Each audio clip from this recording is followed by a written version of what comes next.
How do you explain when things don't go as we assume? Or better, how do you explain when others are able to achieve things that seem to defy all of the assumptions? For example, why is Apple so innovative? Year after year after year after year, they're more innovative than all their competition. And yet, they're just a computer company. They're just like everyone else. They have the same access to the same talent, the same agencies, the same consultants, the same media. Then why is it that they seem to have something different? Why is it that Martin Luther King led the civil rights movement? He wasn't the only man who suffered in a pre-civil rights America, and he certainly wasn't the only great orator of the day. Why him? And why is it that the Wright brothers were able to figure out controlled powered manned flight when there were certainly other teams who were better qualified, better funded, and they didn't achieve powered manned flight, and the Wright brothers beat them to it? There's something else at play here. About 3.5 years ago, I made a discovery, and this discovery profoundly changed my view on how I thought the world worked, and it even profoundly changed the way in which I operate in it. As it turns out, there's a pattern. As it turns out, all the great and inspiring leaders and organizations in the world, whether it's Apple or Martin Luther King or the Wright brothers, they all think, act, and communicate the exact same way, and it's the complete opposite to everyone else. All I did was codify it. And it's probably the world's simplest idea. I call it the golden circle.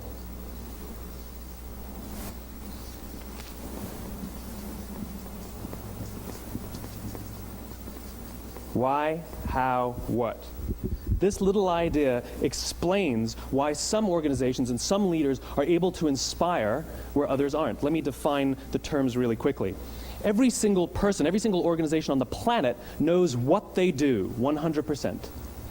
Some know how they do it, whether you call it your differentiating value proposition or your proprietary process or your USP. But very, very few people or organizations know why they do what they do. And by why, I don't mean to make a profit. That's a result. It's always a result. By why, I mean what's your purpose? What's your cause? What's your belief? Why does your organization exist? Why do you get out of bed in the morning? And why should anyone care? Well, as a result, the way we think, the way we act, the way we communicate is from the outside in. It's obvious. We go from the clearest thing to the fuzziest thing. But the inspired leaders and the inspired organizations, regardless of their size, regardless of their industry, all think, act, and communicate from the inside out. Let me give you an example. I use Apple because they're easy to understand and everybody gets it. If Apple were like everyone else, a marketing message from them might sound like this: we make great computers. They're beautifully designed, simple to use, and user-friendly. Want to buy one? Meh. And that's how most of us communicate. That's how most marketing is done, that's how most sales is done, and that's how most of us communicate interpersonally. We say what we do, we say how we're different or how we're better, and we expect some sort of behavior, a purchase, a vote, something like that. Here's how Apple actually communicates. Everything we do, we believe in challenging the status quo. We believe in thinking differently. The way we challenge the status quo is by making our products beautifully designed, simple to use, and user-friendly. We just happen to make great computers. Want to buy one? Totally different, right? You're ready to buy a computer from me. All I did was reverse the order of the information. What it proves to us is that people don't buy what you do, people buy why you do it. People don't buy what you do, they buy why you do it. This explains why every single person in this room is perfectly comfortable buying a computer from Apple. But we're also perfectly comfortable buying an MP3 player from Apple, or a phone from Apple, or a DVR from Apple. But as I said before, Apple's just a computer company. There's nothing that distinguishes them structurally from any of their competitors. Their competitors are all equally qualified to make all of these products. In fact, they tried. A few years ago, Dell came out with MP3 players and PDAs. And they make great quality products, and they can make perfectly well-designed products, and nobody bought one. In fact, talking about it now, we can't even imagine buying an MP3 player from Dell. Why would you buy an MP3 player from a computer company? But we do it every day. People don't buy what you do, they buy why you do it. The goal is not to do business with everybody who needs what you have. The goal is to do business with people who believe what you believe. Here's the best part. None of what I'm telling you is my opinion. It's all grounded in the tenets of biology, not psychology, biology. If you look at a cross-section of the human brain, looking from the top down, what you see is the human brain is actually broken into three major components that correlate perfectly with the golden circle.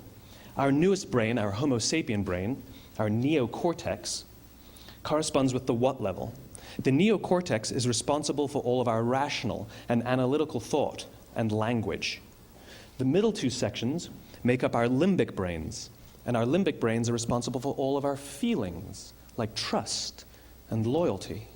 It's also responsible for all human behavior, all decision-making, and it has no capacity for language.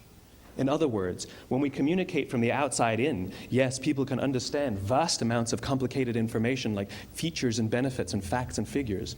It just doesn't drive behavior. When we communicate from the inside out, we're talking directly to the part of the brain that controls behavior, and then we allow people to rationalize it with the tangible things we say and do.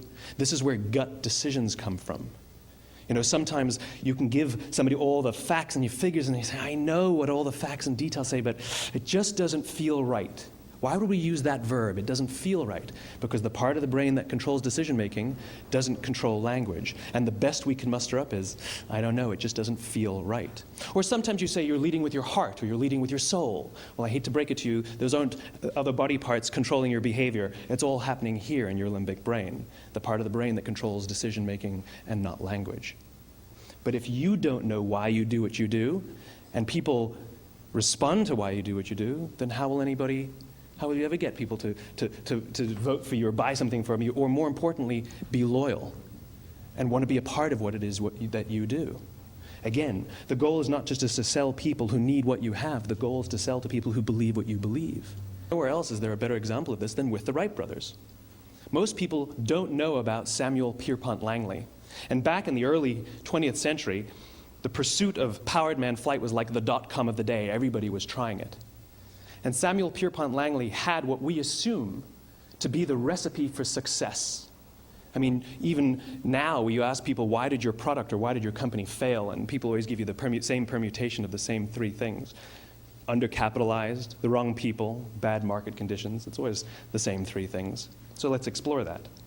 Samuel Pierpont Langley was given $50,000 by the War Department to figure out this flying machine. Money was no problem. He held a seat at Harvard and worked at the Smithsonian and was extremely well connected. He knew all the big minds of the day. He hired the best minds money could find, and the market conditions were fantastic. The New York Times followed him around everywhere, and everyone was rooting for Langley. And how come we've never heard of Samuel Pierpont Langley? A few hundred miles away in Dayton, Ohio, Orville and Wilbur Wright. They had none of what we consider to be the recipe for success. They had no money. They paid for their dream with the proceeds from their bicycle shop.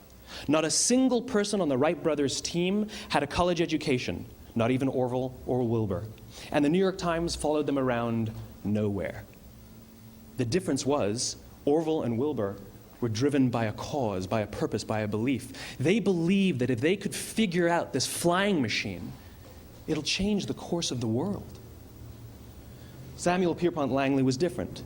He wanted to be rich, and he wanted to be famous. He was in pursuit of the result. He was in pursuit of the riches. And lo and behold, look what happened. The people who believed in the Wright brothers' dream worked with them with blood and sweat and tears. The others just worked for the paycheck. And they tell stories of how every time the Wright brothers went out, they would have to take 5 sets of parts because that's how many times they would crash before they came in for supper. And eventually, on December 17th, 1903, the Wright brothers took flight. And no one was there to even experience it. We found out about it a few days later.